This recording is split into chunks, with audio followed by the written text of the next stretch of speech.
inovator. Oh, ini misalkan masalah-masalah yang terkait dengan antariksa, memunculkan SpaceX. Bagaimana dengan mobil listrik? Oh, dia berpikir ke depan, bagaimana untuk mengurangi emisi, bagaimana kemudian membuat mobil listrik itu bisa murah dan terjangkau ke berbagai macam konsumen, gitu kan? Kan masalahnya mobil listrik itu sebenarnya di masalah baterainya. Itu salah satu yang komponen spare part paling mahal. Nah, ini bagaimana agar bisa masuk ke mass konsumen, gitu. Terus kemudian Steve Jobs juga sama, Bill Gates juga sama, bagaimana agar komputer itu bisa sampai ke rumah-rumah, desktop itu bisa sampai ke rumah-rumah. Itu adalah sebuah visi, introduce new solution to solve particular problem. Nah, pertanyaannya adalah, apakah kita sudah menjadi orang yang seperti ini? Pun kalau misalkan kita merasa sudah, coba kita analisa, kita coba pikirkan lagi, seberapa banyak perubahan-perubahan yang kita lakukan untuk mengintroduce new solution ini to solve particular problem. Apakah kita sudah melakukan itu? Dan teman-teman semuanya, ketika kita membicarakan inovasi, sebenarnya ada 3 tipe inovasi yang perlu kita ketahui. Apa saja 3 tipe inovasinya? Ini sebenarnya terkait dengan sifat inovasi itu sendiri. Jadi inovasi itu bisa sifatnya adalah explore, bisa sifatnya adalah exploit. Teman-teman pasti sudah tahu juga dan sudah familiar dengan hal ini. Apa yang dimaksud dengan exploit innovation? Exploiting innovation itu adalah ketika inovasinya kita mencoba memperbarui sesuatu yang sudah bekerja. Misal, kita sudah punya satu produk nih, gitu ya. Produk ini udah bekerja, diterima dengan baik di masyarakat. Nah, kita mau exploit, kita bisa apain lagi ya produk ini? Itu namanya adalah exploit innovation. Tetapi ada yang sifatnya explore. Explore ini adalah lebih ke sifatnya yang uncertain. Jadi kalau misalkan kita sudah punya produk, dan produk itu udah bekerja dengan bagus, tapi kita mau berpikir, apalagi yang lain yang bisa saya inovasikan, tapi terlepas dari produk yang sudah ada. Jadi betul-betul produknya berbeda, itu namanya explore. Nah, dari spektrum ini, explore yang ada di sebelah kiri dan exploit yang ada di sebelah kanan menghasilkan 3 jenis tipe inovasi yang berbeda. Nanti akan saya contohkan dengan case tadinya adalah industri taksi yang paling gampang buat kita gambaran. Yang paling kanan, exploit, ini paling mudah itu adalah disebut dengan efisiensi innovation. Kalau misalkan teman-teman bekerja atau dalam bisnis atau mungkin dalam diri pribadi, ketika kita berupaya untuk mengurangi cost, ya, mengurangi jumlah beban kerja, itu berupaya inovasi yang berupaya untuk meningkatkan efisiensi, namanya efisiensi innovation. Kalau teman-teman sudah punya proses workflow dalam pekerjaan teman-teman di DOT, terus kemudian ingin berpikir bagaimana cara saya untuk mengurangi step-nya menjadi lebih berkurang sehingga waktunya jadi lebih singkat, itu namanya efisiensi innovation. Kalau dalam contohnya industri taksi, misalnya taksi kalau misalkan kita naik, Bang, mau ke alamat ini dong, gitu. Mau ke mana nih, misalnya, mau ke Glodok, mau ke Monas, atau mau ke mana, gitu. Jalan-jalan. Bisa jadi perusahaan taksi itu kemudian akan mengcustom, membuat sebuah algoritma GPS yang khusus untuk taksi, mencarikan rute terbaik yang bisa dilalui oleh taksi itu, di mana rutenya waktunya tercepat dan jaraknya terpendek. Nah, jadi itu namanya efisiensi innovation. Nah, ada di pertengahannya namanya sustaining innovation. Sustaining innovation ini tujuannya adalah untuk apa? Untuk mencegah konsumen yang mulai decline terhadap produk kita. Jadi kalau misalkan kita punya sebuah produk, kan ada yang namanya kalau life cycle produk itu kan bentuknya pertamanya growth, perkenalan, terus growth, terus kemudian mature. Kalau mature itu udah mentok, nah gimana caranya biar ketika dia sudah mentok di atas ini, dia nggak turun ke bawah, nggak decline. Oh, kita harus sustaining innovation. Jadi kita mencampur antara explore dengan exploit. Nah, kalau dalam industri taksi misalnya, yang taksi ekonomisnya kayaknya udah agak mulai decline. Gimana kalau kita meningkatkan ke produk yang lain, kita bikinnya taksi premium, jadi khusus untuk orang-orang yang memang membutuhkan jasa-jasa taksi yang mewah, misalkan kayak gitu. Nah, jadi yang tadi mau decline jadi naik lagi. Jadi terbantu oleh konsumen yang di segmen yang lain. Tapi masih dalam produk yang sama, yaitu adalah produk jasa taksi. Nah, yang explore ini benar-benar baru. Gitu. Jadi ini yang disebut dengan transformatif atau disruptive innovation. Seperti itu. Jadi transformatif atau disruptive innovation ini yang sekalinya muncul itu bisa mendisrupt atau menghilangkan industri yang sudah ada. Yang ini dulu kalau dalam industri taksi itu digambarkan termasuk dalam Gojek, dalam ojek online juga, yaitu adalah peer-to-peer, ya, peer-to-peer atau ride sharing ya, yang kemudian kita kenal dengan Gojek, Uber, ya, yang pada waktu itu sangat populer dan bisa mendisrupt industri taksi yang pada waktu itu lagi eksis. Nah, di sini mencoba bahwa kenapa kita harus memiliki armada taksi sendiri ya kalau ekspor gitu.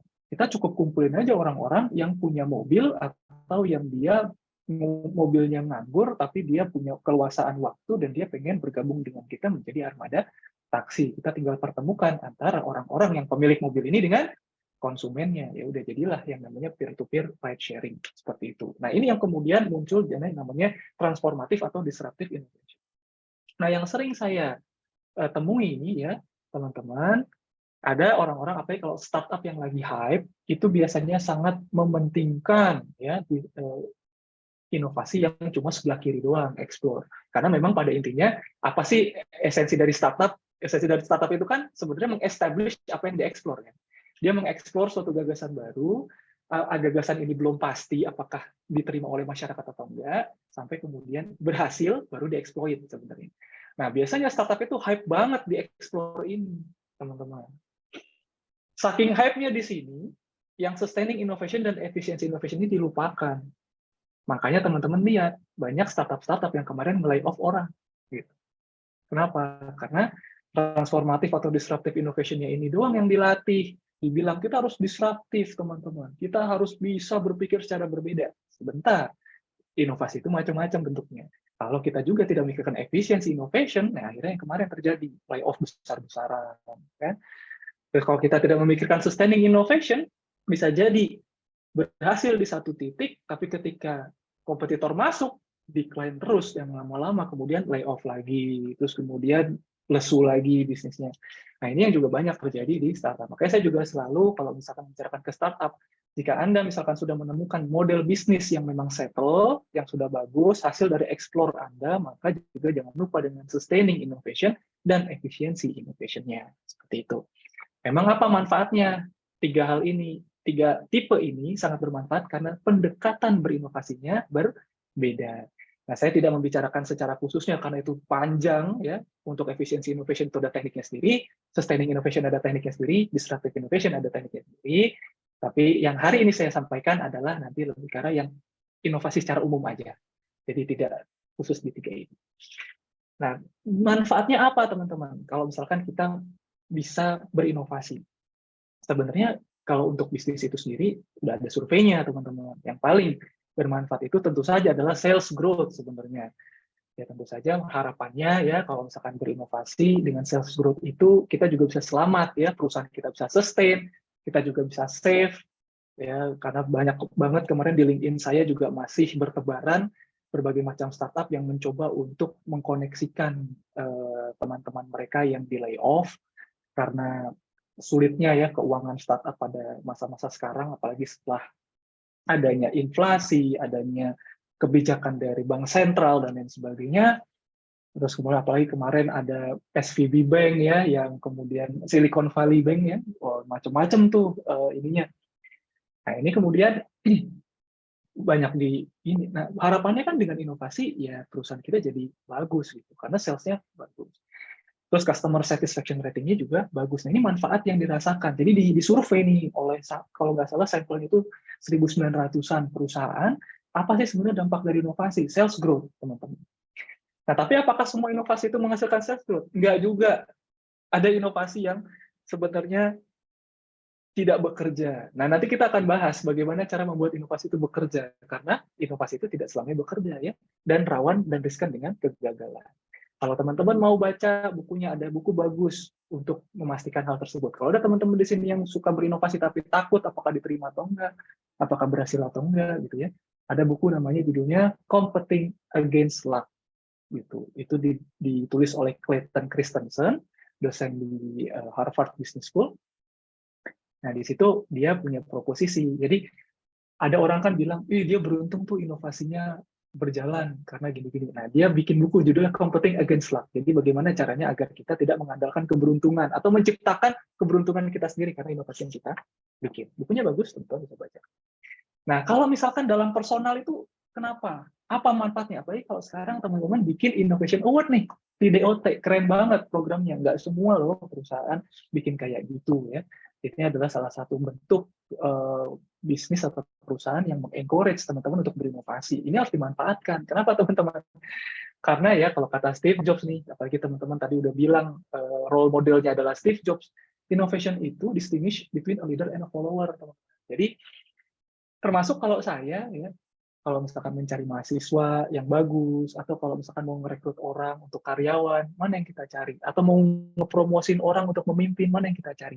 Yang kita cari adalah orang-orang yang bisa solutif, orang-orang yang mudah berinovasi, orang-orang yang bisa melakukan problem solving secara bagus dan kreatif gitu. Karena itu adalah karakteristik kepemimpinan. Jadi kalau misalnya teman-teman memilih, enggak deh, gue nggak ikut ya Innovation Award. Iya, teman-teman melewatkan kesempatan untuk dilihat apakah teman-teman punya potensi kepemimpinan apa enggak. Dan itu pilihan kan. Apakah teman-teman mau dilihat kapasitas kepemimpinannya, leadership-nya, atau ya sudah tidak melewatkan kesempatan ini. Nah, sayang banget kalau dilewatkan Innovation Award itu. Jadi, karena ini adalah masa teman-teman untuk menunjukkan, hey, I am a leader, I have a good vision, I have a great vision for this company, and this is my innovation. Mantap, kan? Jadi teman-teman mudah-mudahan bisa mengikuti semuanya. Nah, pada kesempatan kali ini, workshop-nya adalah sebenarnya untuk menjawab kalau teman-teman sudah memutuskan, oke, gue akan ikut Innovation Award, but I'm not an innovative person, masalahnya. Gitu ya. Masalahnya gue kalau misalkan mau ngeluarin ide, susahnya setengah mati. Kadang-kadang ide itu keluar kalau pas lagi jalan kaki, tiba-tiba pas sudah sampai rumah, hilang idenya. Atau lagi di motor gitu ya, lagi jalan ngelamun, banyak banget ide kepikiran, pas sampai rumah itu ide tadi apa ya, kayaknya gue tuh tahu mau bikin sesuatu. Inilah yang kemudian akan saya sampaikan di materi kedua, teman-teman, yaitu adalah 3 Innovation Cores. Ada 3 inti inovasi yang setelah saya baca, berdasarkan pengalaman saya sebagai konsultan inovasi selama 8 tahun terakhir di berbagai perusahaan-perusahaan, baik itu startup maupun perusahaan besar yang sudah established, sebenarnya untuk bisa membangun, melepaskan inovator yang ada di dalam diri kita, itu ada 3 inti, teman-teman, yang perlu kita perhatikan. Yang pertama adalah, inti yang pertama core-nya, yaitu adalah mindset. Teman-teman perlu tahu, kalau misalkan saya sudah memutuskan, gitu ya, oke, aku mau ikut Innovation Award, tapi aku tidak kreatif banget nih, gimana caranya? Maka yang pertama, teman-teman perlu ketahui seperti apa innovators mindset itu. Nanti akan kita bahas. Kalau innovators mindset ini adalah terkait dengan pola pikir. Jadi gimana sih inovator itu berpikir? Yang kedua adalah habit-nya. Jadi kalau misalkan kita sudah punya pola pikirnya, maka perilaku dan habit-nya sudah atau belum. Jadi ternyata tidak cukup sampai di mindset-nya saja, tetapi perilaku dan habit-nya juga menunjukkan bahwa itu adalah habit-habit seorang inovator. Dan yang ketiga adalah culture-nya. Ini terkait dengan lingkungan, teman-teman.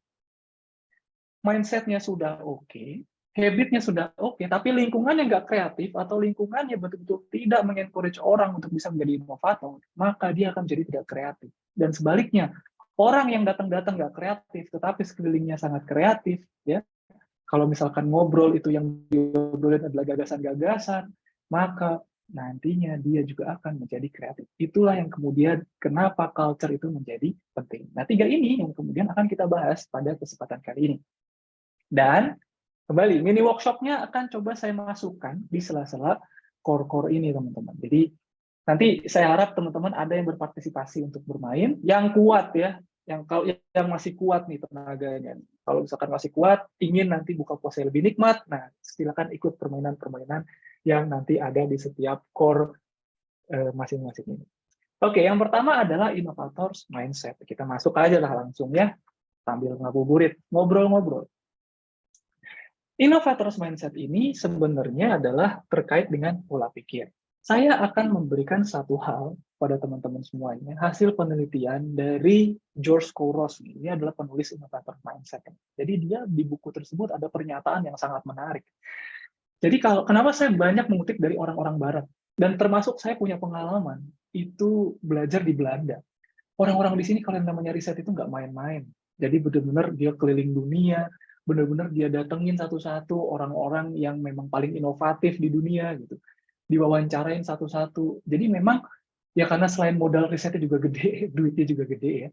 Jadi mereka tuh emang nggak main-main. Jadi kalau misalkan kita punya, dan itu sayangnya ya mungkin kalau di Indonesia kita punya banyak orang-orang keren, kita punya banyak orang-orang kreatif, tapi sedikit yang bisa merangkum nih sebenarnya apa rahasia-rahasia mereka. Nah, tapi kalau di Barat tuh itu udah jadi hal yang lumrah. Nah, kata dia nih, si George Soros ini, bentar, bentar. Eh, ya, jadi ini nggak kelihatan. Nah, jadi kata dia adalah, oh, this video,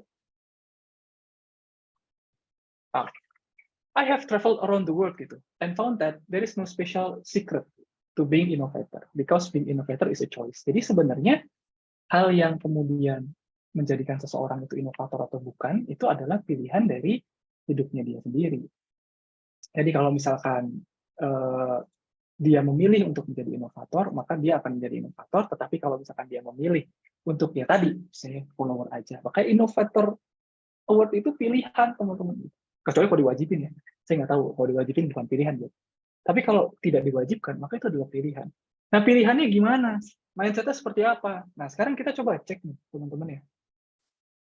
Di buku ini, dan termasuk dari beberapa sumber yang lain, ada perbandingan antara mindset seorang inovator sama yang bukan. Mindset yang untuk inovator seperti apa? Nah, ini ada mindset 1, ada mindset 2. Teman-teman bisa tebak mindset yang inovator yang mana, yang bukan yang mana. Ada orang-orang yang mindsetnya adalah dia ingin jadi player, ada orang-orang yang mindsetnya adalah dia ingin jadi spectators. Maksudnya gimana? Mindset orang yang ingin jadi players adalah dia ingin menjadi pemain dari suatu perubahan, makanya tadi make changes ya, untuk problem solving dari sebuah masalah yang ada di muka bumi, dia ingin jadi pemainnya. Gue pengen jadi pemain dari perubahan yang lebih baik di dunia ini. Tapi ada juga yang pengen jadi penonton. Enggak lah, gue cukup di pinggir lapangan aja. Cukuplah orang lain, karena gue nggak kreatif-kreatif amat. Itu mindset, guys. Dan itu berbahaya sebenarnya. Kalau misalkan kita punya mindset seperti itu, ya menganggap bahwa diri kita itu ya cukup jadi penonton aja, kembali itu pilihan sih. Kalau emang udah cukup puas ya puas. Tapi ya, inovator itu ada di mindset yang nomor 1. Inovator itu sangat ambisius menjadi pemain. Termasuk kayak teman-teman, silakan dicek, silakan diukur. Untuk masalah mindset yang nomor 1 ini, teman-teman nilainya berapa?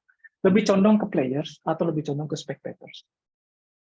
Teman-teman yang bisa menilai diri teman-teman sendiri. Mindset yang kedua adalah mau rescue atau be rescued. Di dunia ini banyak banget masalah yang butuh orang yang menyelamatkan.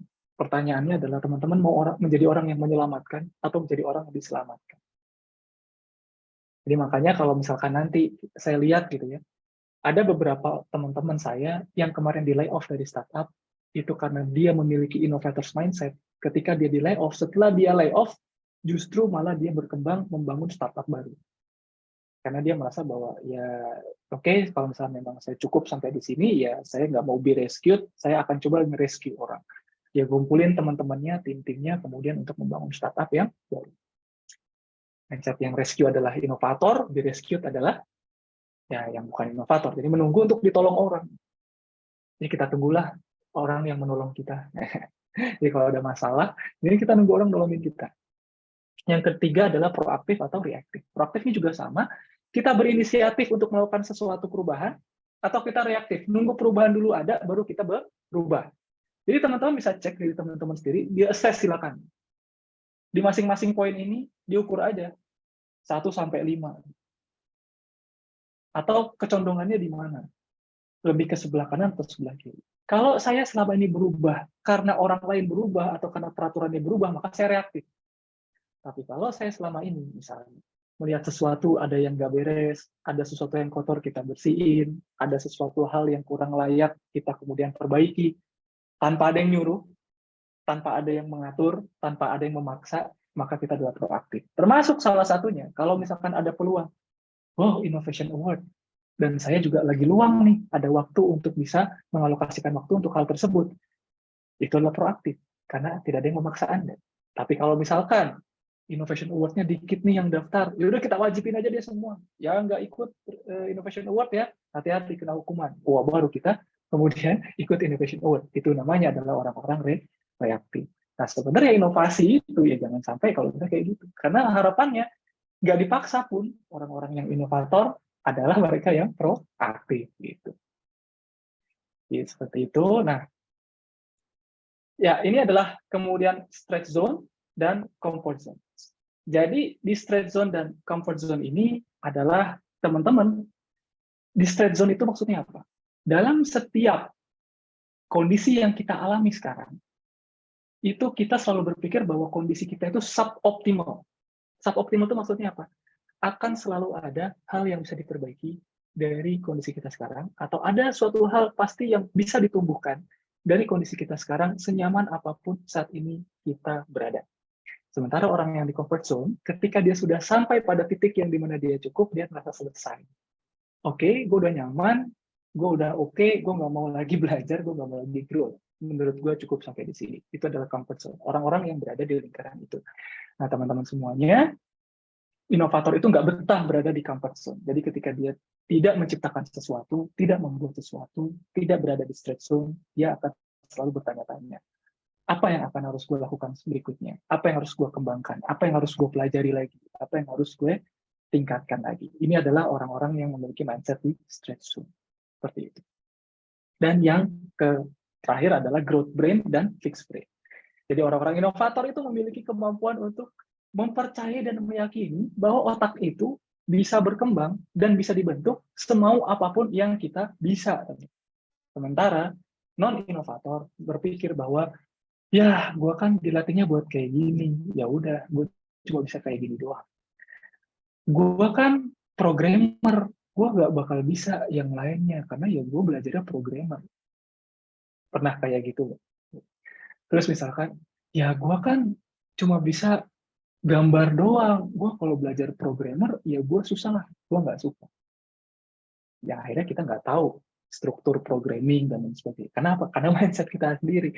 Yang kita seringkali terjebak dalam mindset seperti apa? Otak kanan dan otak kiri. Oh, gue orang otak kanan, bro. Gue tuh sangat kreatif, konseptor.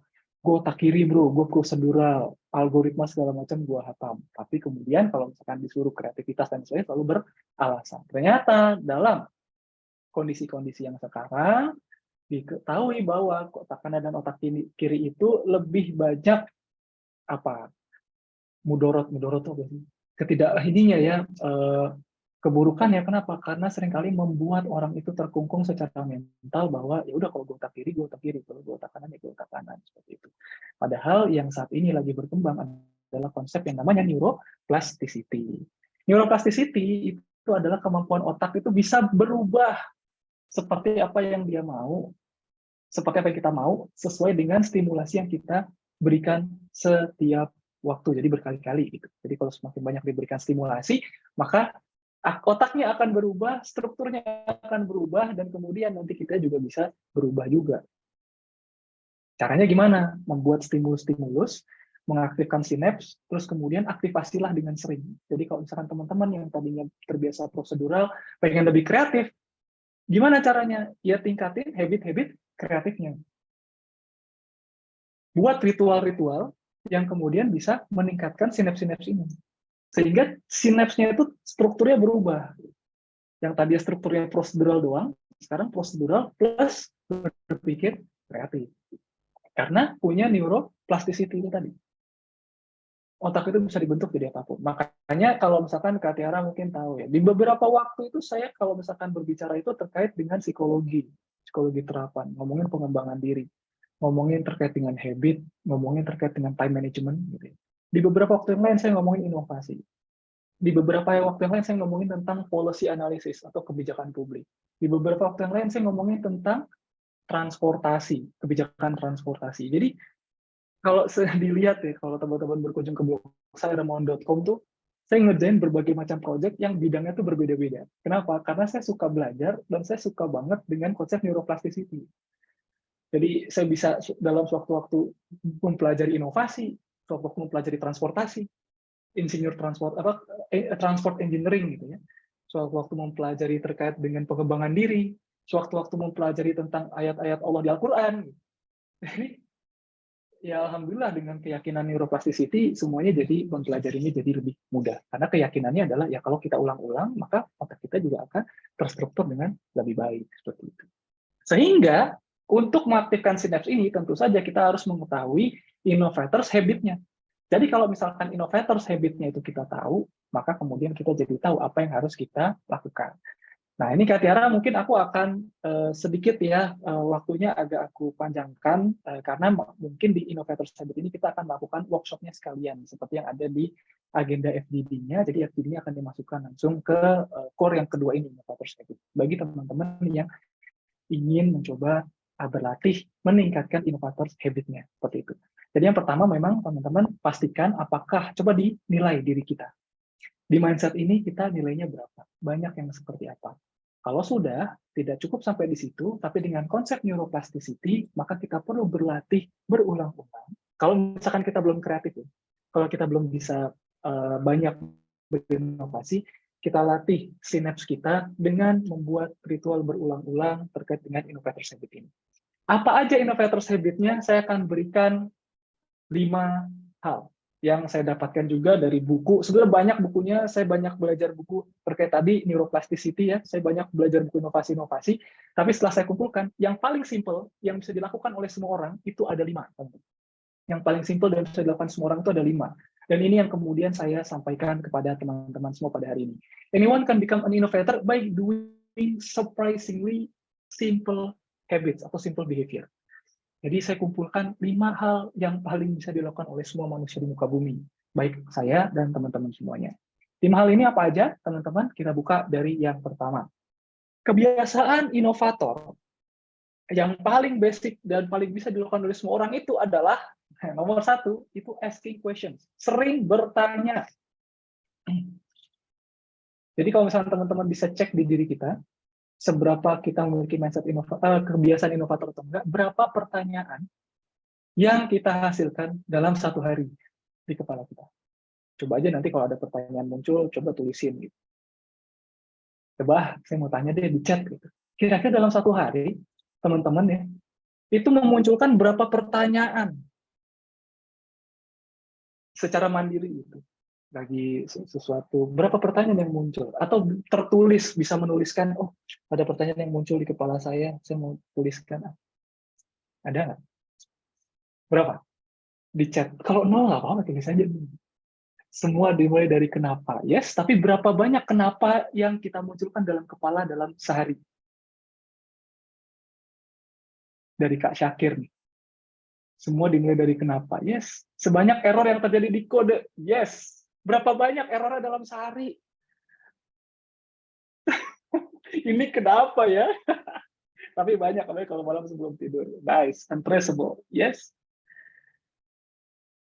Kenapa-kenapanya itu pernah didokumentasikan. Kenapa-kenapanya itu pernah siapa tahu itu akan menjadi suatu hal, pertanyaan yang akan memunculkan jawaban yang menarik, walaupun kita nggak bisa menjawabnya saat ini. Gitu. Tapi bisa jadi memang pertanyaan itu kan muncul kalau ada masalah. Kan? Gitu. Jadi ketika kode, nah ini semua dimulai dari mengapa, kapan. Yes, yang namanya question, nah ini teman-teman udah familiar ya. Yang namanya question kan dari 5W, 1H, what if, gitu kan. Nah, ini yang kemudian saya berikan kepada teman-teman semuanya. Kalau kita lihat, ya, misalkan Albert Einstein itu adalah seorang yang inovatif, dia sebenarnya punya quotes yang menarik. Sebenarnya kalau orang bilang itu saya pintar, itu sebenarnya bukan karena saya pintar, kata Albert Einstein. Sebenarnya saya sama dengan yang lain, tetapi saya rajin bertanya, dan saya stay lebih lama dengan pertanyaan saya, sehingga saya sampai dapat jawabannya. Jadi kalau misalkan dia memunculkan teori relativitas, kemudian teori kuantum dan lain sebagainya, dia bertanya terkait dengan teori itu, terus kemudian dia stay lebih lama untuk menjawab pertanyaan tersebut. Tapi orang-orang bilang, wih pinter banget ya. Sebenarnya dia lebih ke arah persisten terhadap pertanyaan yang dia bikin. Gitu. Kekeh buat menjawab. Nah, bumi datar atau bulat? Nah, disilakan keyakinan masing-masing aja ya. Oke, pertanyaannya ke orang lain atau diri sendiri? Nah, ini pertanyaan yang bagus. Kalau misalkan kita langsung ngomongin konteks inovasi, pertanyaan-pertanyaannya adalah tentu saja pertanyaan yang konstruktif yang bisa meng-lead kita untuk menghasilkan ide. Beberapa contoh pertanyaannya adalah, misalkan kita melihat sesuatu, what if we could make this process faster or more efficient? Ini ada contoh-contoh pertanyaannya. What if we could make, bisa juga diganti dengan how ya, bagaimana, bisa juga diganti dengan apa, kapan. Tapi biasanya yang bisa men-trigger itu adalah what if atau how. Jadi bagaimana caranya, atau what if, bagaimana jika, terus kemudian what if we could make this product more accessible to people with disabilities or other special needs. Terus kemudian what if we could create a product or service that is more personalized to individual needs dan lain sebagainya. Ini tentu saja menjadi salah satu kunci dari DOT kan, karena yang namanya bisnis jasa ya sangat personalized ya terkait dengan permintaan klien gitu. Tapi kemudian bagaimana ini bisa membuat misalkan proses jadi lebih efisien, proses errornya menjadi lebih berkurang, ya kan? Nah ini yang kemudian kita tanyakan dan pertanyaan itu bisa menjadi sangat banyak gitu. Tiap hari nanya chat GPT, nah boleh juga. Chat GPT itu melatih kita untuk bertanya kan sebenarnya. Gitu. Nice, itu juga bisa menjadi salah satu exercise kita ya menggunakan AI saat ini, yaitu adalah dengan mencoba membuat pertanyaan-pertanyaan yang bagus, karena ChatGPT itu akan menjawab sesuai dengan kualitas pertanyaan yang kita bikin di ChatGPT itu sendiri. Seperti itu. Oke, sekarang yang ingin saya lakukan berlatih sama teman-teman adalah kita berlatih untuk asking questions. Tapi ini mencoba untuk di bidang yang lain dengan bidang teman-teman sekarang. Mungkin nggak terkait dengan coding, tapi dengan simple things aja. Ini nanti boleh langsung di kotak chat. Ini kan mini workshop, jadi mudah-mudahan nggak berat-berat amat.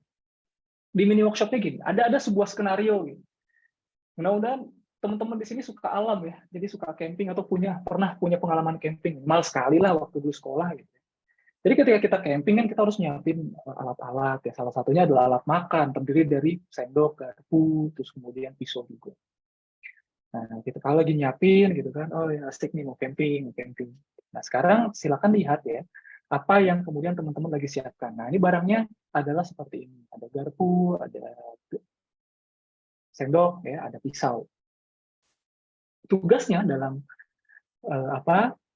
mini workshop kali ini adalah come up with at least one question terkait dengan benda yang teman-teman lihat atau yang sedang teman-teman siapkan untuk camping ini. That arises after looking at these three items. Silakan munculkan pertanyaan itu. Silakan ditulis dulu kalau misalkan teman-teman pengen nulis ya. Makanya tadi diminta untuk teman-teman membuat menyiapkan alat tulis. Itu untuk menuliskan. Kalau teman-teman ada pertanyaan, silakan tuliskan dulu aja boleh di sticky notes, di kertas. Kalau udah ready, silakan langsung tuliskan pertanyaan di kotak chat. Oke. Dari Kak Hima, bisa nggak disederhanakan jadi satu barang aja? Oke. Kenapa itu perlu sendok garpu pisau? Kenapa harus bawa pisau? Nice. Yang lain? That's great. Boleh lebih dari satu loh, satu orang. Kalau muncul pertanyaan yang lain. Kenapa harus bawa? Pinjam kan bisa. Ini praktis sekali. Kalau gitu nggak usah ada yang dibawa, pinjam aja semuanya. Ya. Bener juga sih. Kenapa kalau bisa pinjam, kenapa harus bawa ya? Kenapa harus bawa semuanya? Kan bisa pakai dari alam. Bukankah tangan aja cukup? Nah ini, nice. Biasanya kalau camping pengennya yang anget-anget ya kan. Ada yang namanya mie instan to the rescue. Pakai tangan deh tuh makan mie instan, mantap. Ini nggak bawa makanan. Apakah ada makanan yang harus dipotong? Oke, good. Nah, teman-teman semuanya, kebiasaan bertanya seperti ini bisa mulai kita latih dari saat ini. Jadi teman-teman ngelihat ya terkait dengan nggak cuma kalau misalkan coding tadi ya, ini kenapa ngebug, ini kenapa kok error, ini kenapa kok nggak bisa jalan, itu juga tentu saja menjadi pertanyaan sehari-hari yang kita harus jawab.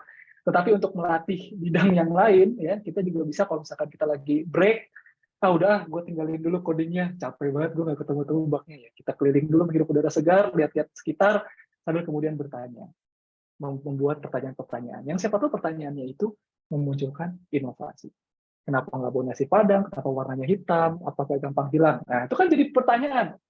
Jangan-jangan kita, karena nanti di hutan itu kan banyak tanah ya, camping gitu, di alam. Tanah itu kan nanti nyaru sama warna sendoknya. Kalau misalnya sendoknya hitam, terus kemudian tanahnya kebetulan juga lagi hitam, ya kan susah dicari. Jadi inovasi itu. Ya kan? Nah, ini yang kemudian saya maksud dengan asking the question, yang teman-teman pasti juga udah paham. Ini juga yang tadi ditanya pertama kali ya oleh siapa tuh tadi, Kak Hima ya. Bisa nggak disederhanakan jadi barang satu aja? Itu juga yang ditanyakan oleh banyak orang dan inovator. Can we make it more efficient? Where can I put the fork? Saya pengen bawa satu aja, bisa nggak sih jadi lebih efisien? Itu adalah pertanyaan yang ditanyakan oleh yang namanya Joachim Nordwall. Jadi pertanyaannya Kak Hima itu sama dengan pertanyaannya Kak Joachim Nordwall, tapi kayaknya dia duluan yang bertanya. Kemudian dia mendesain two-ended namanya spork, Jadi kenapa harus jadi 3? Kenapa nggak bawa 1 aja? Jadi antara sendok, garpu, sama pisau itu jadiin 1. Jadi kayak gini, dan kemudian itu dibuat di tahun 2003, dan ketika diluncurkan, itu terjual 20 juta unit di lebih dari 52 negara. Jadi idenya, pertanyaannya Kaima itu sebenarnya bisa membawa ide tadi ya ke bisa jadi miliarder. Nah, ini adalah pertanyaan-pertanyaan, dan dia pun ngakui gitu. Ketika dia melihat 3 barang ini, saya cuma nanya, bagaimana saya membuat ini lebih efisien ya? Oh ya udah, saya bengkokin aja, saya puter aja gitu, atau saya gabungin aja kedua ini, udah gitu doang. Nah, ini adalah salah satu contohnya. Nah, kemudian dan ini sekali lagi bisa dilakukan oleh semua orang. Teman-teman bisa. Jangan khawatirkan kualitas pertanyaannya seperti apa. Tapi kalau saya boleh memberikan saran, maka pertanyaan-pertanyaan yang bisa biasanya deliver ke inovasi itu biasanya dimulai dengan bagaimana atau bagaimana jika. Tadi kayak misalkan, kalau misalkan sendoknya hitam, kita lihat gitu, oh sendoknya hitam, oh iya kalau kena tanah nanti hilang. Bagaimana jika sendok hitam ini gampang hilang? Gitu, karena warnanya hitam. Nah, itu bisa memunculkan ide-ide baru. Jadi pertanyaannya lebih ke arah bagaimana jika, gitu ya, atau bagaimana atau bagaimana jika, itu bisa menjadi pertanyaan pemicu untuk menghasilkan inovasi. Yang kedua adalah banyak mendengar, teman-teman. Jadi listen to gather insights. Nah, di sini saya akan buru-buru aja karena nanti mungkin kita akan banyak tanya jawab ya, karena waktu juga tidak singkat. Tapi sebenarnya kembali ini adalah hal yang bisa dilakukan oleh semua orang. Saya ingin mengutip salah satu quotes ya dari Richard St. John yang tadi membuat buku apa namanya, Eight Traits of Successful People. Jadi dia punya sebuah quotes yang menarik, teman-teman. Jadi average people itu discuss about people, tapi innovator itu discuss about ideas. Jadi kalau teman-teman itu punya teman yang suka ngomongin orang, berarti you are average. Tapi kalau teman-teman punya teman yang kalau ngomong sama dia itu ngomongin ide, maka teman-teman adalah calon-calon orang besar atau mungkin orang besar. Karena dia akan berfokus pada ketika melihat ada suatu isu, dia akan berpikir, ini kan sebenarnya bisa kayak gini nggak sih? Ini kan sebenarnya bisa kayak gitu nggak sih? Dan banyak mendengar ini, apa ya, bisa dari banyak macam-macam gitu. Bisa dari diskusi di kantin, lagi break, atau lagi buka puasa bareng gitu ya, lagi bukber, ketemu teman lama, discuss gimana lo. Kita bisa duluan yang mancing gitu. Menurut lo gimana nih? Kondisi lagi kayak gini, solusinya apa lo menurut lo? Apalagi kalau misalkan sama-sama kerja di startup teknologi, perusahaan teknologi, itu kita bisa mancing. Atau attending the conference, listening to public complaints, dan lain sebagainya. Salah satu contohnya kalau teman-teman pernah pakai jasa namanya Flip, yang memberikan jasa gratis ya, transfer antar bank berbeda. Nah, itu awal muasalnya, itu kan dari UI ya. Saya salah satu saksi ketika si foundernya itu ngajuin pendanaan ke UI, dan saya salah satu yang menyeleksi proposal bisnisnya Flip. Nah, itu dia mengakui bahwa salah satu asal muasal inovasinya dia untuk membuat Flip itu adalah karena mendengar banyak teman-teman itu keberatan membayar biaya transfer antar bank sebesar Rp6.500, yang dimana itu bisa ditabung dikit-dikit, lama-lama jadi bukit, itu bisa buat makan, bisa buat kosan, dan akhirnya dia membuat jasa Flip itu, flip.id ya. Nah, ini contohnya juga ketika saya membuat buku Student Planner Guidebook, itu bikin buku terkait dengan bagaimana sih strategi ya, berhasil bisnis tapi sambil kuliah juga, jadi bisnisnya bagus tumbuh, kuliahnya juga bagus tumbuh, itu berdasarkan dari diskusi sama teman-teman. Jadi diskusi sama teman-teman, terus kemudian melihat bahwa kalau belajar di kampus terlalu teoritis, kalau belajar di seminar atau workshop pada waktu itu, tahun 2012, itu terlalu ekstrim. Jadi orang-orang itu disuruh DO. Lo kalau mau bisnis lo bagus, lo DO aja, ngapain bisnis, nggak bisa. Nah, akhirnya kemudian kita ngobrol gitu kan, Ri, parah banget dah, masa gue habis seminar katanya gue disuruh DO. Kita bikin aja yuk buku Student Planner Guidebook gitu. Gimana kalau kita ngebalance, kita memotivasi nih teman-teman yang mau berbisnis tapi masih kuliah, tapi bisa tuntas kuliahnya dan bisnisnya juga jalan. Nah, itu bukunya kemudian saya bikin dan saya kumpulin tuh profil teman-teman yang pada waktu itu punya semangat yang sama. Jadi ada banyak profil-profil teman-teman saya di situ. Gitu teman-teman. Jadi listen to ideas tuh, listen to gather insight tuh sangat memicu banget inovasi. Nah, ini mini workshopnya tapi buat PR aja, karena kita harus cepat-cepat juga. Jadi Salah satu cara brilian untuk mendapatkan ide itu kan berdiskusi dengan sering ya, dengan teman-teman yang mendiskusikan ide juga, bukan mendiskusikan orang ya. Lo tau nggak tetangga gue, lo tau nggak si itu? Ya, janganlah kurang-kurangin gitu ya, ngediskusin orang, kecuali memang harus didiskusikan. Tapi kalau nggak perlu, jangan. Nah, task-nya atau tugasnya, mini workshop-nya dibawa pulang, silakan cek inner circle kita, berapa banyak orang ya yang kita kenal, itu kalau kita ajak ngobrol, itu yang diobrolin itu gagasan di inner circle kita. Kalau udah banyak, alhamdulillah. Kalau masih sedikit, maka bikin pertanyaan yang tadi, asking question. Bagaimana caranya saya meningkatkan inner circle saya yang berupa inovator? Seperti itu. Teman-teman berteman sama inovator, otomatis jadi inovator juga. Apalagi kalau teman-teman biasanya kalau di startup-startup ini nih, jaringannya itu kan banyak ya. Suka ikut bootcamp, suka ikut apa gitu. Nah, itu berkenalan, berjejaring, ya udah, jadi bikin grup bareng, discuss bareng, ideas-ideas nongol semua. Nah, silakan bisa dicek ya, bisa di-assess. Nah, ini mini workshop PR. Yang ketiga, ini karena waktu kita singkat, adalah look around atau observe. Ya, observe ini sebenarnya mirip kayak yang tadi, asking question, tetapi kalau observe ini memang dengan menggunakan penglihatan. Saya mengutip dari seorang yang memiliki IQ tertinggi, namanya Marilyn Posavan. Jadi, dia IQ-nya itu 200, 230, 240 gitu. Tertinggi versi Guinness Record di Amerika. Jadi kalau orang-orang itu bisa menjadi pintar atau ingin berpengetahuan, ya dia harus belajar. Tapi kalau mau wise, mau bisa memecahkan masalah orang, mau bisa menghasilkan solusi, maka dia harus observe. Observe itu rumusannya sebenarnya seeing plus questioning. Sebenarnya tadi ini mirip ya, seperti yang tadi dibahas. Kalau tadi asking questions, sebenarnya nggak harus seeing, tapi benar-benar kita bisa membuat pikiran kita itu menjelajah kemana, bertanya-tanya. Tapi kalau observe itu lebih ke arah lihat sesuatu, kemudian questioning apa yang kita lihat. Kalau misalkan saya sekarang sedang melihat pulpen ini, gitu ya, terus kemudian saya ngelihat pulpen ini, bagaimana kok kalau pakai banget isi pulpen ini enak buat saya, tapi jarang isi ulang atau tahan lama. Nah, akhirnya mungkin kita akan menemukan sesuatu, mulai dari tintanya atau mulai dari risetnya, bagaimana cara bentuk pipanya mungkin pulpen seperti ini dengan kapasitas yang sama, tetapi cara pemakaiannya itu apa tintanya habisnya jadi jauh lebih lama. Nah, itu jadi inovasi lagi. Kan senang banget ya kalau kita punya pulpen yang habis itu bertahun-tahun gitu. Ya, why not? Gitu. Kenapa tidak? Nah, itu adalah contoh aja kalau kita suka observe.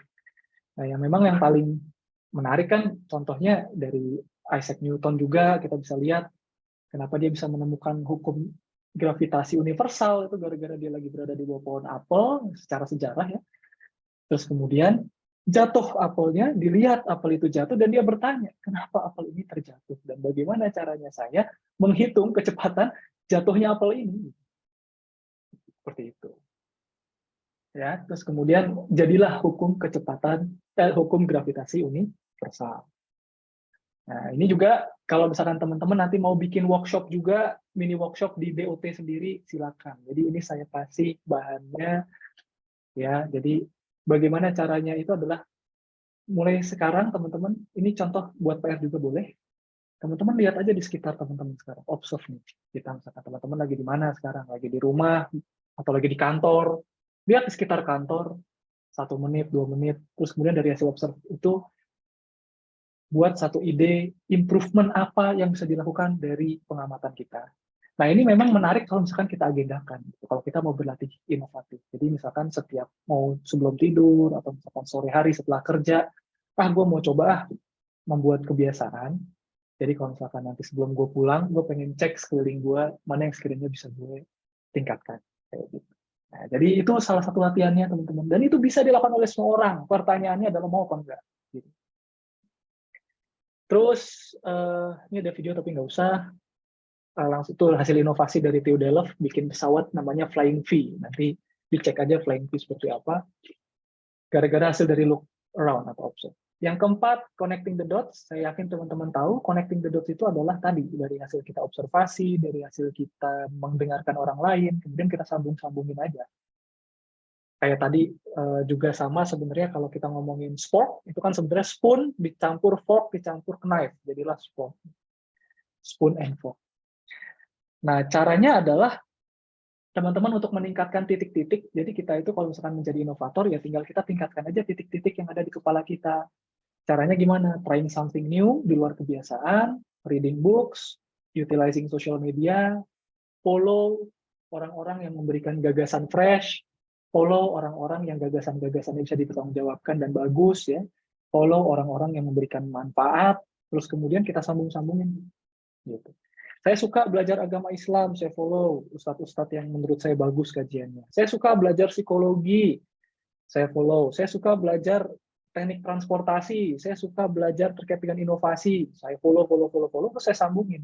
Ketika saya berada di transportasi, menjadi konsultan buat Kementerian Perhubungan, saya gunakan prinsip-prinsip inovasi, kesambung. Jadi orang Kementerian Perhubungan ini, bisa kayak gitu ya, oh iya, karena disambung. Terus kemudian kalau saya lagi mempelajari pengembangan diri, ngomongin psikologi, saya sambungin dengan agama Islam misalkan. Ayat-ayat yang saya baca, tersambung. Jadi connect, jadi gagasan baru. Nah, itu yang bisa juga dilakukan. Dan yang terakhir apa? Writing down your ideas. Jadi yang terakhir memang harus suka menulis, teman-teman. Jadi 5 ini. Suka menulis itu adalah siapkan satu buku atau notes atau apapun yang bisa teman-teman tulis. Pakai digital boleh, tapi menurut saya lebih enak itu pakai yang namanya tulisan tangan. Karena kembali bisa buat coret-coretan, ya, bisa buat berinovasi di situ sambil menulis. Teman-teman tahu kan bahwa internet itu muncul itu sebenarnya dari memo atau tulisan. Jadi ada seorang dokter namanya Dr. Lee Fiders, dia membuat series tulisan yang punya visi bahwa kita ini kan berada dalam kondisi ilmu pengetahuan itu berlimpah. Bagaimana kalau kita itu punya mega library yang terkoneksi satu sama lain, orang-orang bisa mencari informasi satu sama lain di sana, terkoneksi satu sama lain dan bisa mencari informasi yang dia inginkan. Bayangin di tahun 1962 internet itu belum ada. Tapi dia bikin memo, bikin gagasan. Bagaimana kalau orang transaksi e-commerce itu bisa tanpa harus ketemu satu sama lain. Kita bisa bikin yang namanya Intergalactic Computer Network. Itu tahun 1962, belum ada internet. Gimana caranya? Bikin memo. Bikin memo itu, gagasan itu didiskusikan di teman-temannya. Akhirnya, pada tahun 1968, sekitar 5 tahun sampai 6 tahun kemudian, muncul yang namanya ARPA, ARPANET, yang jadi cikal bakal dari internet, yang karena adanya internet itu, mungkin juga mendukung adanya DOT. Mungkin kalau nggak ada internet, DOT tidak lahir. Gitu ya. Karena bisnisnya bisa jadi saat ini DOT sangat bergantung pada internet. Internet dari mana munculnya? Dari memo atau writing down the ideas. Terus kemudian Google juga sama, pendirinya menuliskan, dia punya ide, idenya lewat. Oke, kembali, banyak banget nih udah terkoneksi, internet sudah ada. Tapi bagaimana caranya kita ngumpulin semua website, tapi kita bisa cuma tahu linknya doang, dan kita bisa nge-request mana link yang kita butuhkan. Ditulis. Nah, budaya menulis di Google ini sangat-sangat kuat, sehingga muncullah kemudian inovasi baru dari hasil tulisannya juga, namanya Gmail, itu juga hasil dari tulisan salah satu engineer-nya, dan Google Keep itu juga muncul belakangan, gara-gara write it down mantra itu tadi. Kan kita kan suka menulis ya, kenapa kagak kita bikin aja post-it atau sticky note sendiri? Muncullah Google Keep, mungkin ada teman-teman di sini yang pakai Google Keep. Itu adalah untuk menulis atau mengumpulkan ideas, writing down the ideas. Karena banyak Google produk dan service Google itu muncul dari writing down the ideas. Makanya tadi kalau saya bilang, berapa banyak teman-teman dalam sehari bertanya, berapa banyak teman-teman dalam sehari punya gagasan improvisasi, itu dituliskan atau enggak? Seperti itu. Kalau bisa ditulis, karena bisa jadi suatu saat, mungkin tidak kita pakai saat ini, tapi bisa jadi kita pakai di kemudian hari. Dan kalau misalkan kita mau ngomongin, oke, kita sudah kreatif nih, kita sudah punya habit-habit itu, maka bagaimana caranya nge-discover, develop ideas tanpa rasa takut? Karena ini menjadi salah satu juga momok mengerikan buat kita. Gue punya ide, tapi gue nggak tahu apakah ide gue berjalan atau enggak. Gue punya ide, tapi gue nggak tahu apakah ide gue ini bagus atau enggak.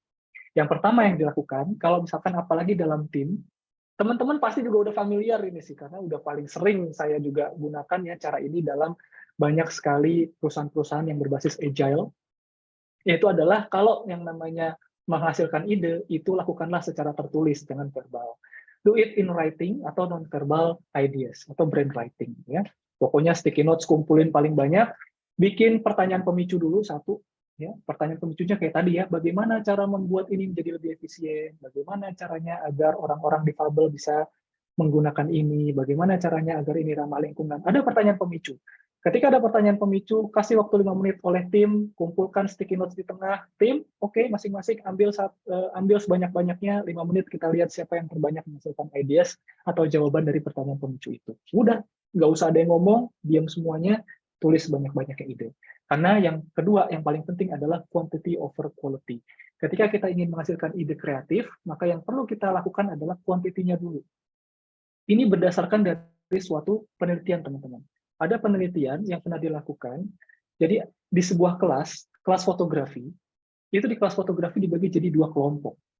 Satu kelompok itu ditugasin seperti ini. Kalian akan mendapatkan nilai A kalau kalian bisa melakukan menjepret 100 foto yang bagus. 100 foto yang bagus, kalian akan mendapatkan A. Yang satu lagi, kelompok yang kedua, itu dibilang seperti ini. Kalian nggak perlu 100 foto, kalian akan mendapatkan nilai A jika bisa memberikan kepada saya 1 foto yang perfect. Berdasarkan dari apa yang saya ajarin di kelas. Jadi saya udah ngajarin di kelas prinsip-prinsip foto, kalian cukup sampein 1 aja, tapi itu perfect. Teman-teman tebak, mana di antara kelompok tersebut? A, apakah kelompok yang membuat 100 foto, atau B, kelompok yang hanya bikin 1 foto, yang fotonya lebih bagus? Kira-kira kelompok yang A atau yang B? Kalau dari hasil pengamatan teman-teman. Iya, ada yang jawab A, ada yang 100, ada yang B, ada yang 100. Nah, ada yang jawab A, ada yang jawab B. Jawabannya adalah yang lebih bagus fotonya adalah yang A, atau yang membuat 100 foto. Kenapa? Karena dengan dia membuat 100 foto, dia belajar bagaimana caranya membuat foto itu menjadi lebih baik. Sementara yang B, dia waktunya habis untuk memikirkan plan yang terbaik. Jadi ngeplan terus. Ini gimana ya kita planning gini. Yang penting 1 kan, planning terus. Sementara yang 100 foto, small plan, execute, feedback, perbaiki. Execute, feedback, seperti agile. Jadi yang 100 itu modelnya kayak agile development gitu. Nah, yang satu lagi itu mau membuat kayak breakthrough development gitu. Jadi benar-benar peningkatannya itu langsung tajam. Tapi ternyata yang pengen breakthrough development itu malah menjadi tidak jadi. Nah, itulah kenapa kemudian muncul yang kayak agile lah, muncul yang namanya scrum lah, dan lain sebagainya. Ya, karena itu tadi, dari hasil penelitian itu, teman-teman. Jadi kalau mau sempurna, justru ya harus memperbanyak kuantitasnya. Makanya ketika kita menjudge ide yang baru 1, gitu ya, terus kemudian kita langsung judge, ya jangan. Jadi itu untuk titik. Kalau semuanya udah terkumpul, misalkan tadi, guys, kumpulkan semua sticky notes kalian di tengah, baru filter for quality. Dikelompokkan, terus kemudian dicari mana yang sama, difilter pakai affinity diagram misalnya. Nah, kemudian baru diseleksi berbasis pada kriteria-kriteria yang mencoba untuk dicari gitu ya. Jadi kriterianya misalkan ide ini harus murah, kriterianya ide ini harus bisa kita bikin, kriterianya ide ini tidak membutuhkan resource yang banyak, idenya kriterianya misalkan bisa berkolaborasi dengan partner kita, memungkinkan, realistis dan lain sebagainya. Jadi baru di filter. Yang sering kali saya kalau misalkan jadi konsultan inovasi, antara fase 2 dan fase 3 ini kecampur, teman-teman. Jadi ketika brainwriting atau brainstorming itu sudah mulai masuk ke filter for quality, maka nggak ada lagi yang namanya ide-ide yang keluar. Sehingga yang terjadi adalah kayak yang grup yang foto 1 itu tadi. Dia cuma ditugasin 1 foto, tapi nggak keluar-keluar fotonya. Yang akhirnya malah nggak perfect banget dan kalah sama yang 100. Gitu. Oke, saya rasa mungkin ini dulu, karena yang ketiga innovation culture sudah mungkin di lain waktu. Tapi mudah-mudahan yang nomor 1 dan nomor 2 itu lebih ke personal. Kalau ini lebih ke bisnis. Jadi mungkin nanti kalau DOT membutuhkan bagaimana membangun kultur di DOT itu sendiri, nah nanti bisa dilakukan yang culture ini. Tetapi kalau yang setidaknya secara personal, mempersiapkan teman-teman di Innovation Award, mudah-mudahan untuk yang habit dan kemudian mindset itu bisa mencukupi. Kurang lebihnya mohon maaf, aku agak kepanjangan, tapi mudah-mudahan bermanfaat buat teman-teman. Aku kembalikan ke Kak Tiara. Sekian, terima kasih. Assalamualaikum warahmatullahi wabarakatuh. Waalaikumsalam warahmatullahi wabarakatuh. Makasih Kak Ari tadi atas sharing-nya. Selalu menarik nih kalau dengar Kak Ari bercerita atau sharing terkait pengalaman dan knowledge-nya. Karena Kak Ari ini salah satu mentor Tiara juga yang insightful banget. Jadi kalau dengar Kak Ari tuh langsung semangatnya tuh menggebu-gebu. Oke, semoga teman-teman juga bisa merasakan itu dan nanti uh, tertarik gitu untuk bisa tadi ya assess diri sendiri dan juga nanti ikut daftar di Innovation Award. Oke, terkait uh, materi pada sore hari ini mungkin dari teman-teman ada yang mau didiskusikan atau ditanyakan, boleh langsung raise hand, nanti langsung unmute gitu ya, biar langsung diskusi sama Kak Ari ataupun tulis di kolom chat. Silakan. Coba Tiara lihat dulu. Oke, adakah yang ingin didiskusikan? Ah, ini ada dari, bentar. Ada dari Rizky Kurniawan nih, Kari. Tiara bacain ya. Atau Rizky mau langsung berbicara? Halo, Ki. Agak panjang nih, Ki. Mana nih Rizky? Lewat chat dulu. Oke. Tiara bacain ya, Kari. Selain menciptakan inovasi yang menyelesaikan masalah, hal sulit lainnya bagi saya adalah merealisasikan inovasi tersebut. Apalagi inovasi yang perlu tenaga dari orang banyak. Mencoba mencari tim, tapi kebanyakan gerakan kita akhirnya hanya sampai oke, let's do it. Setelahnya tidak ada kelanjutan. Akhirnya realisasi akan jadi lebih sulit. Apa yang harus saya lakukan berkaitan dengan hal tersebut? Oke, silahkan Kak Ari. Oke, jadi sebenarnya ini yang tadi itu ada di innovators culture ya teman-teman. Jadi mungkin nggak apa-apa ya Kak, aku coba yang tadi deh sedikit aja sebentar aja. Mungkin jadi kenapa misalkan ada orang-orang yang dan ini mungkin menjawab juga pertanyaan lain kayak misalkan kenapa ada inovator tuh katanya bikin orang males gitu ya. Nah ini mungkin terkait dengan slide saya yang terakhir nih terkait dengan culture. Jadi ini sekaligus menjawab ya kenapa kemudian tidak ter apa namanya realisasi dan lain sebagainya. Udah masuk ya ini screen-nya? Sudah Kak. Udah, oke. Okay. Nah, jadi culture-nya ini kan kayak misalnya gini, kalau kita ngomongin inovasi, biasanya kita suka ngomongin, oh tempatnya bagus, terus kemudian membuat suatu atmosfer yang enak buat berinovasi. Kalau misalkan kita bilang sebelah kiri sama sebelah kanan, mana kantor yang lebih inovatif, yang mungkin mirip DOT itu yang sebelah kanan. Tapi siapa yang mengira kalau kantor yang sebelah kiri itu adalah juga salah satu perusahaan paling inovatif, yaitu adalah SpaceX misalnya. Karena kantornya begitu. Tapi kalau yang sebelah kanan, ya itu common startup room lah, biasanya kayak gitu. Nah, kemudian kita bertanya, ternyata di sini kita mulai muncul bahwa sebenarnya yang namanya inovasi atau kultur inovasi itu tidak hanya masalah tata ruang, tapi benar-benar masalah kultur. Nah, masalah kultur, kalau misalnya kita ngomongin kultur, yang namanya inovasi itu punya kultur tuh dua, teman-teman. Biasanya orang itu cuma ngomongin kulturnya itu cuma ini doang.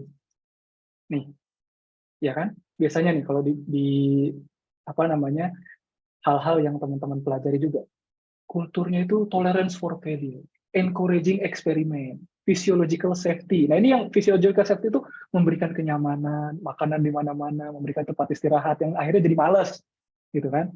Psychological safety memberikan kenyamanan psikologis, boleh berpendapat, kolaborasi, flat hierarchy antara atasan bawahan itu flat hierarkinya, terus learning opportunity. Ini tapi menjadi masalah, kenapa? Karena ternyata dengan menerapkan kultur seperti ini, 94% dari perusahaan global itu takut bahwa idenya itu nggak berhasil. Jadi berinovasi sih, tapi itu tadi jadi males orang-orangnya. Terus tadi kemudian jadi apa? Jadi jadi apa ya? Jadi semena-mena, nggak disiplin gitu. Karena terlalu kreatif jadinya. Sehingga yang dilakukan adalah penelitian yang terbaru, innovation culture yang berhasil, atau meningkatkan keberhasilan inovasi, itu tidak hanya ngomongin the fun part dari innovation atau dari culture. Ini adalah the fun part. Tolerance for failure, the fun part. Tapi ada hard part-nya juga, teman-teman. Hard part-nya apa? Ini. Kita lihat dari Elon Musk ketika datang pertama kali ke Twitter, apa yang dilakukan? memecat banyak orang. Karena apa? No tolerance for incompetence. Dia tolerance for failure, tapi no tolerance for incompetence. Ini bagian yang hard part-nya. Yang kedua, disiplin. Disiplinnya seperti apa? Eksekusi tadi. Itu adalah part dari inovasi. Jadi ketika kita bilang bahwa saya sulit merealisasikan inovasi tersebut, saya hanya bisa ngide. Wait, inovasi itu satu paket antara ide dengan eksekusinya sampai kemudian jadi barangnya. Jadi kalau misalkan baru tahap ide doang, namanya ideation, not innovation, belum sampai. Nah, makanya butuh ini. Terus kemudian individual accountability. Maksudnya apa? Rekan-rekan kerja di kantor kita, boleh kita kasih kebebasan. Kalian mau ngapain, terserah. WFH, WFO, WFA, ya, working from anywhere, terserah. Tetapi kalian punya tanggung jawab individual accountability. Maksudnya individual accountability apa? Kalau saya sebagai pimpinan nanya, kalian ngerjain apa 3 hari ini? Kalian bisa jawab dengan runut dan betul ada buktinya. Itu namanya individual accountability.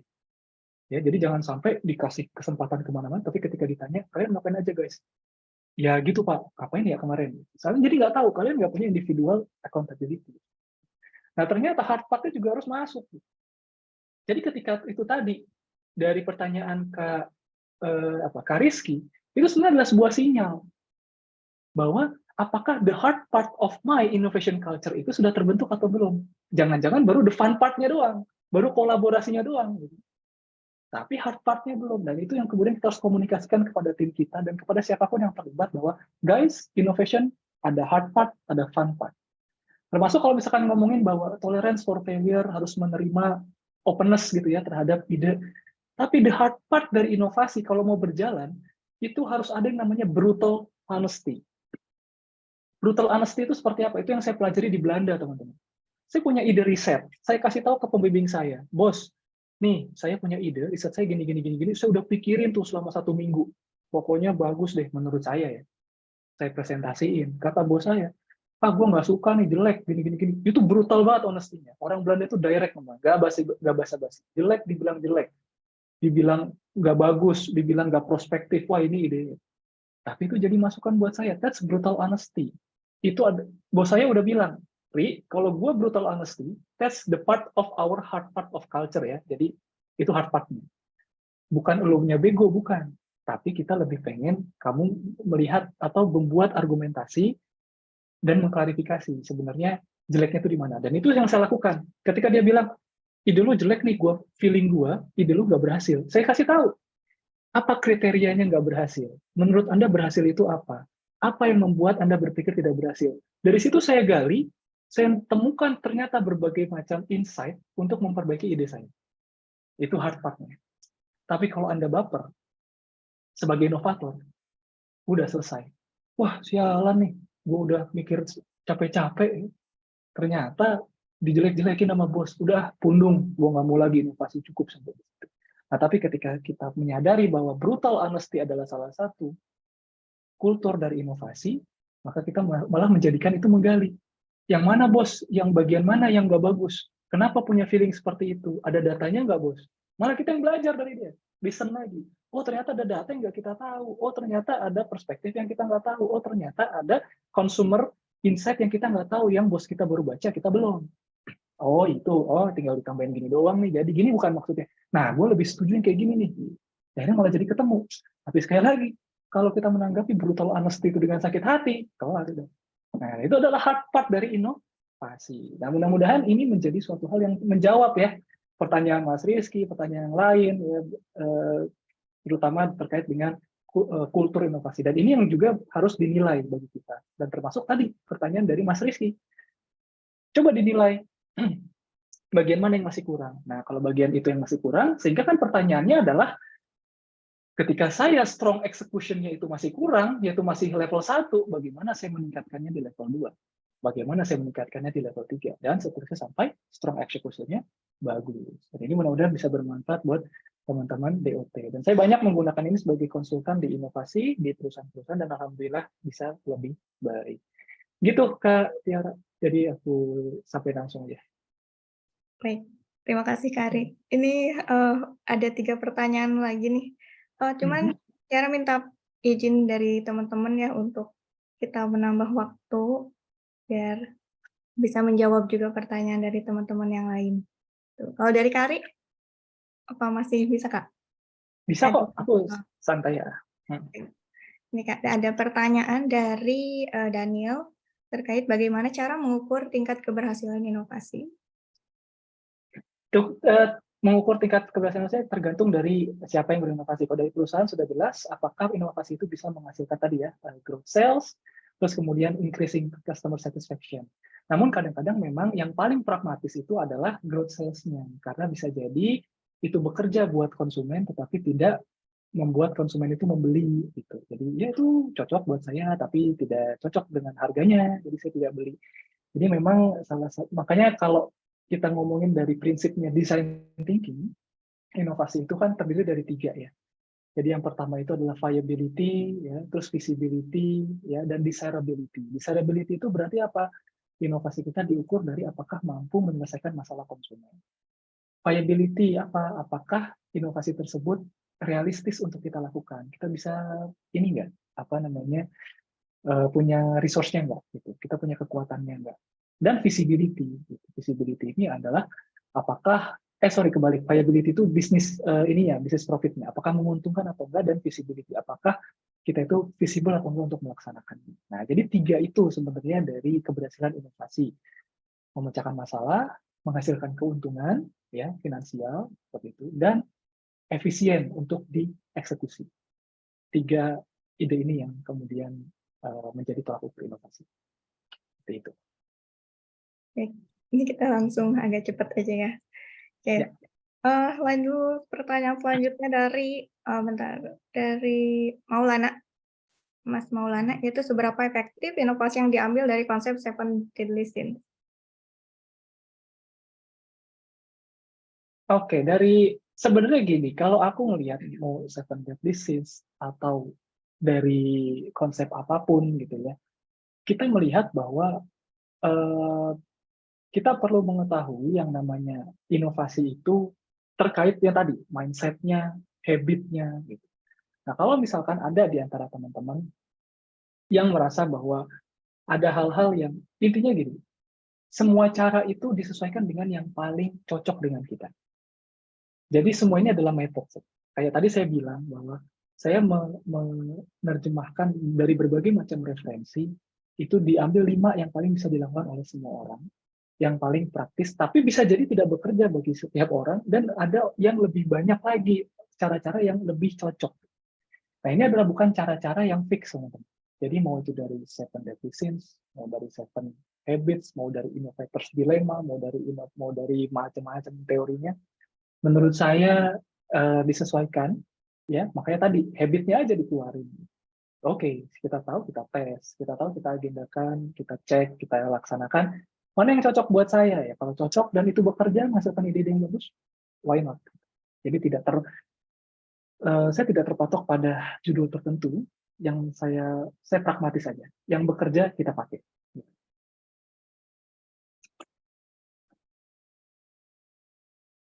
Oke, Kari.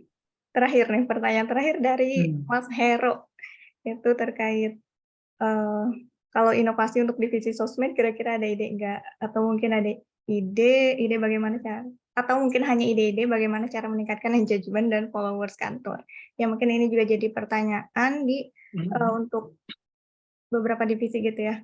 Kayak Hmm. divisi saya tuh, eee, apa sih yang harus diinovasikan, karena identik mungkin inovasi itu untuk tim engineer kayak gitu ya, untuk tim-tim Hmm. engineer saja. Dan untuk misalnya di bagian sosmed, desain, atau di human capital, mungkin teman-teman ada juga yang bertanya terkait, apa sih yang harus Ya. diinovasiin? Silakan. Nah, saya tidak bisa menjawab pertanyaan ini langsung karena ini adalah pertanyaan satu untuk konsultan, yang dimana konsultan itu harus mengetahui struktur dan tujuan dari divisi tersebut. Dan itulah tujuan dari semua inovasi. Tujuan dari semua inovasi adalah kita mengetahui tujuannya mau apa. Jadi kalau misalkan di sini pertanyaannya, kalau inovasi untuk divisi sosmed, kira-kira ada ide atau tidak? Pertanyaan saya adalah, yang mau dicapai oleh divisi sosmed, mau kemana arahnya? Mau ngapain? Apa matriks yang mau ditingkatkan? Kan gitu. Nah, kalau sudah tahu apa yang matriks yang mau ditingkatkan, misalkan engagement. Dilihat dari mana engagementnya? Ini contoh aja. Dilihat dari misalkan jumlah share-nya. Kalau semakin banyak share atau komen. Makin banyak share atau komen, maka engagement sosial medianya kita asumsikan lebih tinggi gitu ya. Nah, sehingga pertanyaan itu yang dijadikan pemicu untuk tim kan. Pertanyaan pemicu gimana? Bagaimana cara kita agar meningkatkan share dari konten yang kita share di sosial media kita? Berkumpul dan gunakan brand rating yang tadi. Siapa orang yang paling cocok untuk menjawab pertanyaan itu? Yang titik-titiknya di bidang sosmed untuk share dan engagement itu paling banyak. Yang dimana itu bukan saya tentu saja. Karena saya di bidang yang lain. Kalau saya baca dulu mungkin bisa. Ya. Tapi kalau teman-teman tadi, pertama, ya, salah satu hal yang bisa saya berikan masukan, baik untuk tim sosmed atau tim human capital, tanya dulu apa yang mau dilakukan sebenarnya. Nggak bisa kita langsung, apa inovasi untuk divisi kita ya? Ya pertanyaannya, mau ngapain? Gitu. Contoh untuk tim human capital misalkan, mengurangi jumlah turnover itu yang keluar kan dari kantor atau mengundurkan diri misalkan. Sehingga dibahas, itu adalah pertanyaan kritikalnya, bagaimana caranya kita mengurangi human capital kita itu mengundurkan diri misalkan. Nah, itu menjadi brainstorming, tapi kembali lagi, quantity over quality dulu, brand rating dulu ditingkatkan, tapi kita udah punya pertanyaan pemicu yang jelas, dan kemudian baru disaringnya yang tadi, mana kira-kira yang efektif, efisien, tidak impact effortnya, mana yang sekiranya impact-nya tinggi, tapi effortnya rendah, seperti itu. Kurang lebih gitu, Kak Tiara. Jadi, aku nggak bisa jawab, karena aku nggak tahu mau kemana arahnya sosial media yang mau dibawa. Oke, terima kasih Kak Ari. Jadi sebenarnya kembali lagi kepada kitanya ya, tujuannya apa gitu dan dicari tahu. Nanti, pertanyaan-pertanyaan yang melatar belakangi itu dan itu bisa dijadikan ide untuk inovasi, tuh. Oke, ini udah nggak ada ya? Ada satu lagi nih dari Hadi, ini terakhir ya, yang terakhir sekalian penutup dari Kak Ari untuk, sore hari ini. Gimana cara kita untuk meningkatkan strong execution tadi? Oke, meningkatkan strong execution ini sebenarnya kan masalah motivasi. Kalau misalkan masalah motivasi, kita coba cek pendorong atau kita ciptakan. Kalau kita tidak bisa memotivasi diri kita ciptakan environment yang memotivasi kita untuk meningkatkan strong execution. Contohnya misalkan kita mencoba untuk berkolaborasi dengan orang lain dan menarik komitmen bersama. Itu salah satu untuk meningkatkan strong execution. Kenapa? Karena kita mempertaruhkan nama baik misalnya. Karena kita bekerja sama dengan orang lain. Ntar gue deliver ya, ini tanggal segini, dan kita udah bekerja sama atau berkolaborasi, maka kita harus bertanggung jawab dengan kolaborasi tersebut. Itu salah satunya. Tapi kembali, ini tergantung dari diri kita yang seperti apa. Terus misalkan, ada orang yang cukup misalkan menakuti dirinya sendiri itu ada. Misalkan menakuti dirinya sendiri itu gini, dia punya ide bagus, strong execution-nya lemah. Terus kemudian mindset-nya di-change. Jadi kalau misalkan saya pakai teknik namanya Neuro Linguistic Programming, pikirannya tuh gini, setelah kamu menghasilkan ide, kamu coba pikirkan bahwa ada orang lain yang mewujudkan ide tersebut dan kamu hanya memandang dirimu, memandang kesuksesan orang yang mengeksekusi idemu. Itu dibayangin kuat-kuat. Gitu. Jadi intinya adalah kita ketinggalan langkah lah. Jadi ide kita itu keburu dieksekusi orang intinya. Terus kamu bayangin, kamu lagi ngeliatin kesuksesan orang tersebut. Ada yang digituin doang berubah. Jadi setiap dia mendapatkan ide baru, dia selalu ketakutan akan adanya ide ini dilaksanakan orang, atau di saat yang sama ada orang yang sedang mengerjakan ide dia, sehingga dia betul-betul fokus untuk mengeksekusi idenya sedini mungkin. Itu juga ada. Sehingga dikembalikan untuk strong execution-nya ini, apakah kita terdorong dengan internal motivation atau external motivation. Nah, kalau dari kantor gimana salah satunya? Ya dibikin award tadi. Bagaimana caranya agar innovation itu strong execution-nya? Yuk kita bikin award, yuk kita bikin reward. Atau yuk kita bikin punishment misalnya. Nah, itu juga salah satu yang menggerakkan tapi dari sisi eksternal. Nah, kalau dari internal yang tadi bisa kita berpikir seperti itu, ya. Terus misalkan kita bisa membuat progres, kita misalkan terobsesi dengan portofolio, kita bisa bikin yang namanya map of portfolio. Jadi setiap ide kita yang dieksekusi kita masukkan di situ, kita kumpulin. Atau kita misalkan bisa bikin platform sendiri. Teman-teman pasti tahu ada platform namanya Medium, teman-teman punya platform namanya LinkedIn, ya kan? Teman-teman termotivasi setiap satu ide yang bisa tereksekusi dipublish di situ, di-share di situ, dibagikan ke orang lain, bikin kolaborasi. Itu adalah hal-hal yang mungkin bisa dilakukan untuk meningkatkan strong execution. Kurang lebih kayak gitu. Oke, Kak Ari. Terima kasih atas sharing-sharing-nya pada sore hari ini dan tadi juga ya kita sudah mendengar bahwa kebiasaan inovator itu ada 5 dan Tiara yakin teman-teman di sini juga sudah sering melakukan gitu. Yang pertama, sering bertanya. Sering bertanya, terus yang kedua sering mendengarkan hal-hal yang banyak memberikan kita insight-insight positif, seperti mendengar podcast atau ngobrol sama teman-teman gitu ya, teman-teman di circle-nya Ranger semua. Terus juga yang ketiga itu observasi. Dan di sini Tiara yakin juga teman-teman sudah sering melakukan observasi terkait di lingkungannya atau mungkin dengan berita-berita terkini yang lagi happening gitu ya. Terus yang keempat adalah connecting the dots. Connecting the dots ini bisa dimunculkan gitu kalau teman-teman bisa senang melakukan sesuatu yang baru, terus juga senang untuk membaca buku dan memaksimalkan sosial media yang teman-teman miliki. Dan yang kelima, ini yang paling penting dan mungkin sering terlewat nih sama kita, yaitu menuliskan ide kita. Jadi kalau ada ide tuh langsung harusnya dicatat gitu ya, karena kalau cuman dikumpulkan di kepala kadang hilang gitu aja. Kayak gitu. Oke, semoga pertemuan sore hari ini bisa memotivasi teman-teman untuk bisa memunculkan ide-ide inovasinya ke depan gitu ya, dan nanti berpartisipasi kita bareng-bareng di Innovation Award-nya DOT. Oke, sekali lagi Tiara ucapkan terima kasih sama Kak Ari, dan mungkin di sini kita foto bareng dulu ya sebelum sama-sama kita tutup untuk acara mini workshop pada sore hari ini. Silakan teman-teman yang bisa on cam, kita on cam dulu nih. Ya. Oke, ada Mas Bima, ada Dion, Syakir, Daniel. Udah ready ya? Ada Sophie, Nes Academy. Halo. Rizky, oke. Yuk, siapa nih? Masih ada nih yang belum. Yudis, Ken Hasan, Mas Fator, Dili, Nabila. Mas Hero masih ada nggak ya, Mas Hero? Ada. Oke, Mas Hero bantu screenshot ya. Oke. Oke, dipandu aja Mas. Oke, yuk senyum. 1, 2, senyum, cekrek. Oke, bentar. Lagi, bentar. Lagi, sebentar. Senyum, lihat kamera. 1, 2, 3.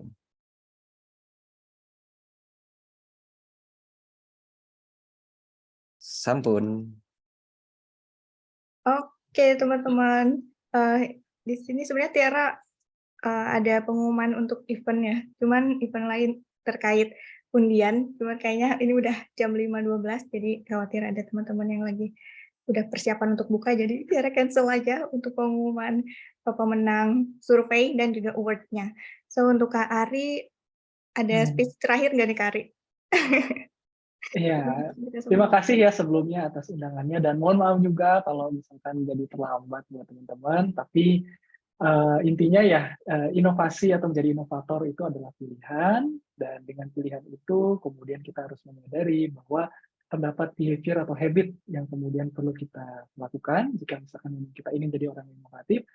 Dan inovasi itu terdiri dari 2 ya, ada fun part dan ada hard part. Jadi bukan hanya menghasilkan ide-ide saja, tapi juga bagaimana mengeksekusinya dengan sebaik mungkin. Itu aja Kak Tiara, dan terima kasih atas undangannya teman-teman semuanya. Mudah-mudahan bisa berjumpa ya di lain kesempatan, dan selamat mempersiapkan berbuka puasa. Oke, terima kasih semuanya Kak Ari dan semua. Tiara tutup. Wassalamualaikum warahmatullahi wabarakatuh. Happy weekend guys.